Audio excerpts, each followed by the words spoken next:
साथियों नमस्कार। साथियों 16 जनवरी 2025 को केंद्र सरकार ने 8वें वेतन आयोग की घोषणा करी और घोषणा करने के बाद आज 8 महीने हो गए और सरकार सो गई। उसकी कोई अपडेट नहीं आ रही, कोई खबरें नहीं आ रही। अब फिलहाल कई दिन से कोई खबरें नहीं आ रही। सरकार तो सो गई, करोड़ों केंद्रीय कर्मचारी और पेंशनर भी सो गए। पहले अपडेट मांग रहे थे, कोई न्यूज आ रही थी तो केंद्र सरकार के कर्मचारी उसको देख रहे थे। अब ऐसा लगता है केंद्रीय कर्मचारी भी थक गए सरकार के 8वें वेतन आयोग से। और जो सपने देखे थे केंद्रीय कर्मचारी पेंशनर ने या जो गोदी मीडिया ने कोट टाई वाले यूट्यूबरों ने दिखाए थे, अलग अलग फिटमैन फैक्टर से अलग अलग वेतन और पेंशन को बढ़ा के कि अगर आपका न्यूनतम वेतन 18,000 रुपये है तो आपका 57,000 हो जाएगा, 70,000 हो जाएगा। तो एक तरह से केंद्रीय कर्मचारी भी सो गए। अब उनको भी 8वें वेतन आयोग से कोई लेना देना नहीं है। और इसको कहेंगे हम कि केंद्रीय कर्मचारियों का मनोबल को टूटना, क्योंकि सरकार 8वें वेतन आयोग को गंभीरता से नहीं ले रही और केंद्रीय कर्मचारी भी थक गए कि कुछ देगी तो केंद्र सरकार ले लेंगे, नहीं देगी तो मत दो।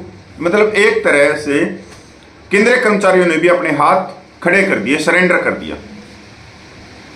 और जो केंद्रीय कर्मचारियों के बड़े संगठन हैं उन्होंने भी हाथ खड़े कर दिए। अब आज कई दिनों के बाद एक बड़ा अखबार है हिंदुस्तान, उसमें खबर आई, नहीं तो खबरें आने बंद हो गई हैं। बड़ी बड़ी नेशनल मीडिया में जिस तरह से 8 महीने तक बगैर पानी पिए हुए लगातार खबरें दिखा रहे थे, लगातार पे पेंशन को बढ़ा रहे थे, तो कई दिनों के बाद हिंदुस्तान में आप देख रहे हो ये खबर आई है। तो मैं इस खबर के ऊपर आप सबको लेके चल रहा हूँ और आप इसके अंदर देख सकते हो, इस खबर के अंदर कि 8वें वेतन आयोग की तैयारियां क्या चल रही हैं। केंद्र सरकार के कर्मचारी और पेंशन भोगियों के लिए बड़ी खबर सामने आ सकती है। मीडिया रिपोर्ट्स के मुताबिक 8वें वेतन आयोग के टर्म्स ऑफ रेफरेंस इस महीने जारी किए जा सकते हैं। अगर ऐसा होता तो लाखों कर्मचारी और पेंशन धारकों की सैलरी और पेंशन संरचना में बड़ा बदलाव देखने को मिल सकता है। यही वजह है कि 8वें वेतन आयोग की चर्चा इन दिनों तेज हो गई है। जबकि मैं कह रहा हूं इन दिनों चर्चा तेज नहीं हुई है, ठंडी हो चुकी है और सभी निगाहें सरकार के अगले कदम पर टिकी हुई है।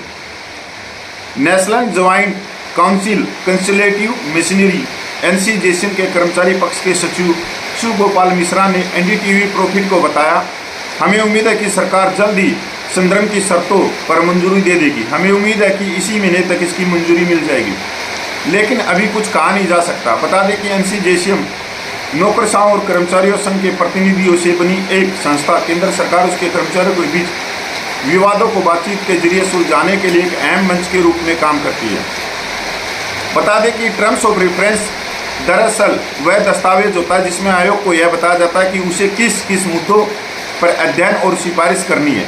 इसमें बेसिक पे, फिटमैन फैक्टर, पेंशन, भत्ते और अन्य सुविधाओं से जुड़े बिंदु शामिल है। जैसे ही TOR जारी होगा आयोग आधिकारिक तौर पर अपना काम शुरू कर देगा। रिपोर्ट्स के मुताबिक अगर फिटमैन फैक्टर 2.46 रखा गया तो कर्मचारियों के वेतन में लगभग 30 से 34% की बढ़ोतरी हो सकती है। अब जो हिंदुस्तान अखबार कह रहा है ये भी किसी के हवाले से कह रहे हैं, रिपोर्ट्स के हवाले से। अगर फिटमैन फैक्टर 2.46 रखा गया तो कर्मचारियों के वेतन में लगभग 30 से 34% की बढ़ोतरी हो सकती है। वहीं अगर 1.8 पर सीमित रहा तो वेतन में करीब 13% ही इजाफा होगा। इस वजह से लाखों केंद्रीय कर्मचारियों को बड़ी सैलरी हाइक मिलने की उम्मीद है, लेकिन अंतिम फैसला आयोग और सरकार पर निर्भर करेगा। अगर अगस्त में TOR जारी हो जाता है तो आयोग की रिपोर्ट 2026 तक आ सकती है। हालांकि 7वें वेतन आयोग की तरह इसमें देरी भी हो सकती है और कर्मचारियों को नए वेतनमान के फायदे 2027 से 28 तक मिलेंगे। ये एक जो खबर है जिसपे मेरा सबसे ज़्यादा ध्यान गया है, मैं ये लाइन फिर पढ़ के बताऊंगा।